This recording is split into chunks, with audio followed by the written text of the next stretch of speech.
दोस्तों नमस्कार। देखिए, इस वक्त बीपीएससी से शिक्षक बहाली को लेकर बड़ी खबर आ रही है कि अब बीपीएससी शिक्षक की जो अब नियुक्ति हुई है उनको आवास भी मिलेगा। बिहार सरकार जो है लीज पे आवास के लिए भी सारी प्रक्रिया शुरू कर दी है, लेकिन उससे पहले जो लगातार ओलझोल चल रहा है और कई अभ्यर्थियों का सिलेक्शन नहीं हुआ। जिस लड़की का कट ऑफ 72 है, मतलब कि काफ़ी ज़्यादा अच्छा स्कोर है, उनका भी सिलेक्शन नहीं हुआ। तो इसके पीछे सभी बच्चे कह रहे हैं कि घालमेल हुआ है और आयोग पे लगातार प्रेशर हुआ है। जिस तरीके से प्रेशर हुआ, धरना प्रदर्शन दिया गया और उसके बाद अभ्यर्थियों के द्वारा, शिक्षकों के द्वारा जो है प्रदर्शन हुआ, तो अब OMR सीट जो है गया है और OMR सीट सर के पास है। सर, कई सारे इसमें प्रॉब्लम्स जो आ रहे हैं, जैसे कि आपने लड़की का बताया है कि ये प्रॉब्लम्स चल रहे हैं। जी जी जी, दो तीन बातें मुख्य रूप से जो स्पष्ट तरीके से दिखता है कि एक कैंडिडेट देखिए जिनको 18 नंबर दिखाया जा रहा है, मार्कशीट जो बीपीएससी के द्वारा निर्गत किया गया उसमें 18 और क्वालिफाइंग पेपर में 92 मार्क्स है। इसी व्यक्ति का जब OMR सीट जो बीपीएससी के द्वारा जो ये दिया गया उसमें उसी रोल नंबर के बच्चे को जब आप देखिए तो 61 मार्क्स इसको आता है। तो 61 वाले को OMR कलर वाइज यदि चेक कीजिएगा तो उसमें आता है 61, लेकिन ये मार्कशीट में दिखाया जाता है 18। तो ये सब जो चीज़ है, ऐसा क्यों सर? ये त्रुटिपूर्ण इतना कम टाइम में यदि आप करेंगे। देखिए, बीपीएससी जो संस्था है इससे पहले इतने व्यापक पैमाने पर एग्जाम लेने के लिए उनके पास मैकेनिज्म नहीं था। तो ये टेक्निकल फॉल्ट है या फिर जानबूझ के इसमें कुछ इधर नहीं, जानबूझकर तो हम नहीं कहेंगे। मुझे लग रहा है कि त्रुटिपूर्ण, चूंकि इतने व्यापक पैमाने पर एग्जाम लिया गया तो ये त्रुटिपूर्ण और जल्दबाजी में इनको रिजल्ट देना था, जिस वजह से जो है सो इतना बड़ा आपको ये देखने को मिल रहा है। मतलब धरना प्रदर्शन के बाद जो प्रेशर पड़ा तो OMR सीट निकाल दिए आयोग। OMR सीट के बाद वो क्लियर फिगर हुआ ना, लगातार जो है केस आपके पास आ रहा है। इस तरह का अनेकों केस छात्रों का आया है, शिकायतें आई है, और जिसमें आप देखेंगे कि लगातार छात्रों का एक उदाहरण नहीं, अनेकों उदाहरण इस तरह का है। अभी आप देखेंगे तो आपको पता चलेगा कि वो कुछ छात्र ऐसे हैं जिसका कट ऑफ मार्क्स जो निर्धारित किया गया आयोग के द्वारा 67 सामान्य कैटेगरी और महिला के लिए 57 है, लेकिन महिला में 72 नंबर अंक पाने वाली महिला का रिजल्ट में नहीं हुआ है। तो ये कट ऑफ का भी जो पैमाना जो तय किया गया वो कोई तालमेल ही नहीं है। जैसे लग रहा है कि अपने मन से कट ऑफ उठा के डाल दिया गया है। दूसरी बात जो हजम नहीं लोगों को हो रहा है कि आप कह रहे हैं पासिंग मार्क अचीव करने वालों छात्रों की संख्या बहुत ज़्यादा है, खास करके शेड्यूल कास्ट में 39 नंबर निर्धारित किया गया, इतना ज़्यादा नंबर है, और आप सीट रिक्त रख रहे हैं और कह रहे हैं कि हमको क्वालिफाइड लड़का मिला नहीं, बच्चा मिला नहीं। तो आपके पासिंग मार्क यदि माने सीट रहते हुए बच्चे को फिर बेरोजगार क्यों? ये तभी ना होगा कि सीट नहीं है तो कट ऑफ नहीं जाएगा नीचे। तो सीट जब है तो कट ऑफ नीचे आना चाहिए। तो ये अपने मन से ये कैसे पैमाना हो गया जो छात्रों को हजम नहीं हो रहा है। सर, अभी तक हजारों बच्चे आपके पास आ रहे हैं, गुहार लगा रहे हैं, दिन रात फोन पे फोन आ रहा है, छात्र परेशान लग रहे हैं, लगातार जो है पेटिशनर पहुंच रहे हैं, क्या कहिएगा? नहीं, देखिए, छात्रों को बहुत सारे छात्र हमारे पास आए तो उन छात्रों का जिनका केस मुझे लगता है कि कमज़ोर है तो उनको मैं लेता नहीं। जो क्वालिफाइंग मार्क्स जिनको प्राप्त है, जैसे शेड्यूल कास्ट, विकलांग जो है उसका, और किसी भी वर्ग की महिला का कट ऑफ मार्क माने पासिंग मार्क जो है वो 39 निर्धारित किया गया। अत्यंत पिछड़ा वर्ग जिसको एक्सट्रीम बैकवर्ड क्लास कहते हैं उनके लिए 41 है, और OBC कैटेगरी के जो हैं उनके लिए 44 निर्धारित किया गया है। तो ऐसे परिस्थिति में उससे नीचे वाले जो छात्र आते हैं जिनको मैं OMR आंसर शीट से मिला के देखता हूं, तो ऐसे छात्रों को मैं मना करता हूं कि आप मत फाइल कीजिए। जो निर्धारित, हालांकि वो 39 का बात जो मैंने कहा है उसमें कायदे से देखेंगे 32% जो होता है तो वो 38.40 करके है, तो उसी पर होता है। लेकिन मैंने राउंड फिगर में माना कि भाई उसको यदि देखा भी जाए तो वो जो है सो 39 ही लीजिए राउंड में। तो इसी सब पैमाने को हम लोगों ने देख के लिया। देखिए सर, इनका जो है 72 स्कोर है, नहीं 61, वो महिला बच्ची का 71 वाला इस फाइल में है। तो सबका वो फाइल दिखाना उचित नहीं, हर आदमी की अपनी प्राइवेसी होती है, इसी वजह से। तो सर ऐसे मतलब कि इनका स्कोर इतना अच्छा है और रिजल्ट आया ही नहीं, इसका मतलब तो अब क्या किया जाए इस पे? देखिए, करने के लिए आप कर क्या सकते हैं, वैसे भी बेरोजगार हैं, नहीं केस हार भी जाएंगे तो भी बेरोजगार रहेंगे। तो आशा तो जब न्याय का सारे दरवाजे बंद हो जाते हैं, मिलने की उम्मीद सारी खत्म हो जाती है, तो बड़ी ही उम्मीद से लोगों को आस्था और विश्वास माननीय उच्च न्यायालय पटना पर है। सर आवाज तो उठाना जरूरी है ना, नहीं क्या लग रहा है? तो छात्र अपनी आवाज उठाने के लिए जो है एक उचित प्लेटफॉर्म जो है वो न्यायालय है। आप शिकायत तो कर ही सकते हैं। तो न्यायालय, इसीलिए न्यायालय की स्थापना हुई कि जब कोई प्रशासक के द्वारा यदि अन्याय होगा तो उनको न्याय दिलाने के लिए न्यायालय का गठन हुआ। तो उसी न्यायालय के शरण में जो है सो छात्र आ रहे हैं। सर 5-6 चीज यहाँ पे दिख रहा है जो इंपॉर्टेंट चीज दिख रहा है। एक तो नॉर्मलाइजेशन, दूसरा रिजल्ट में गड़बड़ी, स्कैम, और तीसरा उचित ढंग से डीबी का ना होना, चौथा है कि नियोजित शिक्षक का एंट्री लिया गया, इसमें सब घुस गया, पांचवा है कि फर्जी प्रमाण पत्र के साथ जो है इसमें खेला हुआ है, और छठवां सबसे इंपॉर्टेंट है कि कट ऑफ से कम नंबर प्राप्त करने वाले अभ्यर्थी का चयन हो गया है।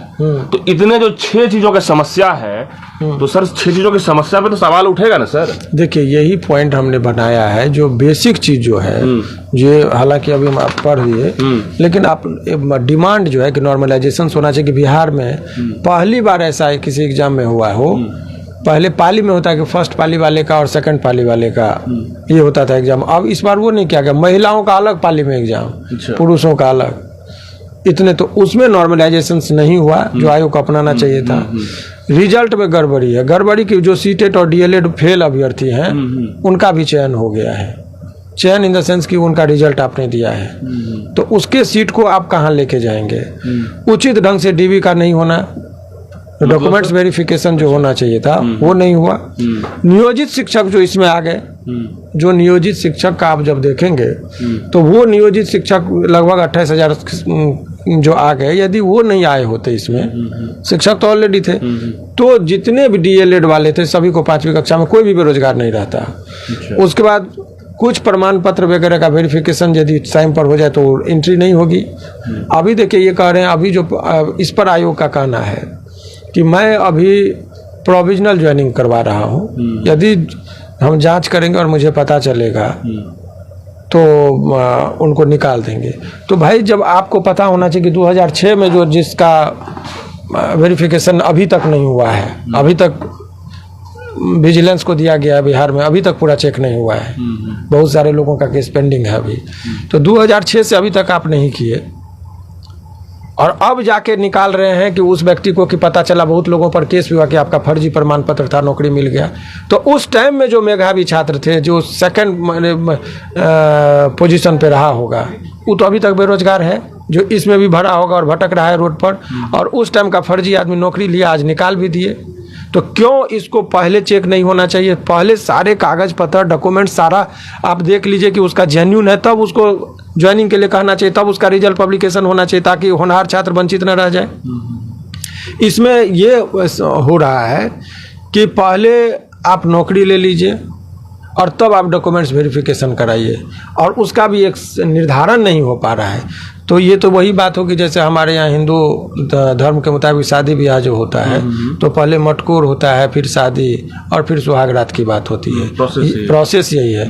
अब तो इस साधारण शब्दों में यही समझिए कि पहले सुहागरात हो गया, फिर शादी हुई, फिर मटकोर हो गई, तो वो वाली बातें हो रही है। परंपरा खराब हो गया कि भाई पहले आप देख लीजिए, सारा चीज को समझ लीजिए, तब ये करना चाहिए। तो यही सब तमाम तरह की गड़बड़ियां जो है इसमें देखने को मिल रही है। अभ्यर्थियों का ये भी कहना है कि बिहार के बच्चे संभल नहीं रहे हैं, यूपी के बच्चे को शिक्षक में बना रहे हैं।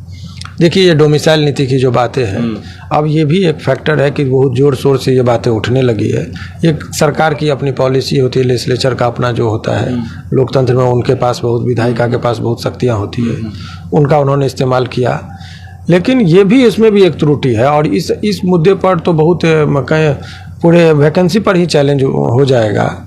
कि सवाल ये है कि जब आप कोई भी विज्ञापन दे देते हैं, तो विज्ञापन एक कॉन्ट्रैक्ट है। कॉन्ट्रैक्ट इन द सेंस कि आप उस पर सहमत होते हैं तब फॉर्म भरने जाते हैं। बहुत सारे छात्र को लगा कि बिहारियों के लिए अपॉर्चुनिटी है, उसमें मैं बेहतर करूंगा, इसलिए फॉर्म भर दिया, और फॉर्म भर दिया। बाद में फॉर्म भराने के बाद आप ये चर्चा में लाते कि नहीं, डोमिसाइल नीति को हम हटाते हैं, तो वो छात्र को कहता कि ये कॉन्ट्रैक्ट का वायलेशन है, ये नहीं होना चाहिए, कॉन्ट्रैक्ट का वायलेशन है। जैसे आप एक उदाहरण समझिए कि ये मेरा चैम्बर है, आप खरीदने आए, देख के चले गए, आपको मैंने दे दिया। अब मैं जब सारा चीज आप पैसा पेमेंट करते, मैं एसी खोल के जाऊंगा, पंखा लेके जाऊंगा किताब, तो आप कहेंगे कि नहीं, ये कॉन्ट्रैक्ट में पहले आप देते कि सामान लेके जाएंगे तो हम रेट कम लगाते, उतना रेट नहीं लगाते।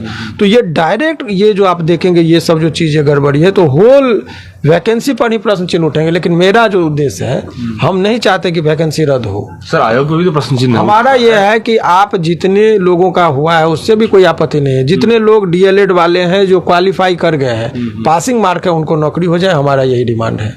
आयोग में भी तो बड़ा प्रश्न है सर। प्रश्न तो स्वाभाविक सा है, सिस्टम पे है और पूरा सिस्टम। और देखिए ये एक आदमी की सहमति नहीं होती है। यहाँ पर शिक्षा विभाग और बीपीएससी के दो अलग अलग बातों से लगता है कि इन दोनों में भी तालमेल नहीं है। एक तरफ इन्होंने कहा कि डॉक्यूमेंट्स हमने वेरिफिकेशन करवा लिया, शिक्षा विभाग की तरफ से आया, दूसरे दिन ही बीपीएससी के साइट पर जाएंगे तो डॉक्यूमेंट्स पे लिखा गया, अब लाल कलर का जो वाटर मार्क का बात कर रहे थे उस पे लिखा गया है कि receive but note verified. Sir इस चीज हम जानेंगे कि इंटरनल जानकारी हमको ये भी मिली है कि कहीं ना कहीं शिक्षा विभाग के पाठक और अतुल प्रसाद की भी जो है ट्यूनिंग नहीं बैठ रहा है। देखिए इससे ये वैकेंसी और केस को कोई लेना देना नहीं, और ये व्यक्तिगत टीका टिप्पणी इंटरनल केमिस्ट्री के बारे में मेरे नहीं एक्सपर्ट का ये व्यक्तिगत रिश्तों के बारे में हम नहीं जानते, तो उस पर बयान देना मेरे लिए उचित नहीं। ये कोई व्यक्तिगत देखिए एक चीज़ है, मैं बहुत ही ये कह रहा हूँ कि एक तो चीज़ हुआ है कि अतुल प्रसाद जी जो माननीय चेयरमैन साहब हैं, कुछ मामले को लेकर बहुत संवेदनशील हैं। छात्रों की बात आती है, आप लोगों के एक एक चैनल को देखते हैं और तुरंत वो ट्वीट करते हैं, इसमें कहीं कोई संदेह नहीं, ताकि कोई कंफ्यूजन है तो उसको लेते भी हैं। और इतने व्यापक पैमाने पर एग्जाम को लिया है, तो वो एक एग्जाम कंडक्टिंग बॉडी है, उनका फंक्शन बहुत लिमिटेड है। तो ये जो वो आपको दिख रहा है वो है नहीं, उसके पीछे शिक्षा विभाग और शिक्षा विभाग के सरकार के अधीन सारी चीज़ें आती हैं। तो जो चीज़ नहीं है वो आपको दिखाया जा रहा है, जिसका कोई जुरिडिक्शन नहीं है, और जो है वो पर्दे के पीछे है। तो इसीलिए आयोग पर भी मैं ये कह देना कि इंटरनल इन लोगों के बीच में क्या है, तो वो सब पर मेरा सब सत्य आप भी जानते हैं, लोग भी जानते हैं। जो बच्चे परेशान हैं, जो देख रहे हैं लाइव, जो लोग जानते, पूरा बिहार से बच्चे हैं परेशान, लगातार फोन आ रहा है, उनके लिए कुछ शब्द बता दीजिए। इसमें देखिए हमारे बात से क्या होगा, बच्चे को पढ़ाई पर फोकस करना चाहिए। अनेकों लोगों को केस आपके साथ अन्याय हुआ है लगता है तो आप न्यायालय के शरण में जाइए। न्यायालय में यदि ये साबित हो गया कि आपके साथ सचमुच अन्याय हुआ है तो आपको न्याय मिलेगी, नहीं मिलेंगे नहीं, जीतने का ही गारंटी नहीं कहना चाहिए। सवाल आपके पास विकल्प क्या है? विकल्प तो तब न, मान लीजिए कि दो विकल्प हो कि भाई ऑटो से जाए कि मोटरसाइकिल से जाए, दोनों उपलब्ध रहे तब ना। पता चला कि ऑटो हड़ताल पे तो मोटरसाइकिल से जाइएगा, तो भाई अभी भी बेरोजगार हैं, आयोग आपको नौकरी दे नहीं रही है, आपके पास क्वालिफाइंग मार्क्स आप अटेंड कर लिए हैं, तो आपको न्यायालय में ही जाना पड़ेगा। विकल्प क्या? या तो बेरोजगार घर में बैठिए, या एक उम्मीद की किरण लोगों को न्यायालय से है तो न्यायालय फाइट तो करेगा ना सर। तो जो वही मैं कह रहा हूँ कि विकल्प क्या है न्यायालय में जाने। आपको पता होना चाहिए कि डीएलएड कैसे लोग किए हैं, जो आर्थिक रूप से बहुत कमजोर हैं, जो उसमें सबल है वो बीएड किया। तो डीएलएड वाले तो आर्थिक रूप से जो कमजोर तबके के समाज में लोग हैं, उन्होंने डीएड किया, और डीएलएड करने के बाद अब कोर्ट का रास्ता जो अख्तियार करना पड़ रहा है, उसके लिए 1 रुपया भी अरेंज करना बहुत टफ काम है। तो उस छात्र को बहुत भारी मन से कर्जा इधर उधर, इंटरेस्ट पर लोग कितने लोग कहते सर पैसा लेना पड़ रहा है, जूझते हुए भी, तो उसके दर्द को कौन समझेगा। लेकिन आप जानते हैं कि यहाँ पर दबे हुए को ही ज़्यादा लोग दबाते हैं, तो यही चीज़ दबाया जा रहा है। देखिए बहुत सारी लाइव सेशन में शिवरंजन भारती सर ने बहुत कुछ क्लियर किया है, जिस तरीके से सर लगातार इस डॉक्यूमेंटेशन के तहत सारा काम कर रहे हैं, और जितने भी बच्चे परेशान हैं वो सर के पास गुहार लगाने पहुंचे हैं। और जिस तरीके से बीपीएससी आयोग पे प्रेशर पड़ा, और बीपीएससी के आयोग ने, अतुल प्रसाद ने जिस तरह से ओएमआर सीट निकाल दिया ट्रांसपेरेंसी के लिए, लेकिन ट्रांसपेरेंसी के लिए सीट तो निकाल दिया, लेकिन सीट निकालने के बाद बच्चे जब देखते हैं तो उन्हें माथा काम नहीं कर रहा है कि मेरा इतना अच्छा स्कोर हुआ लेकिन मेरा नौकरी नहीं मिला है। तो सवाल तो उठता है, और सवाल का जवाब जो है आप लोग कमेंट बॉक्स में दीजिएगा। लाइव सेशन कैसा लगा और कमेंट बॉक्स में बताइएगा। शुक्रिया।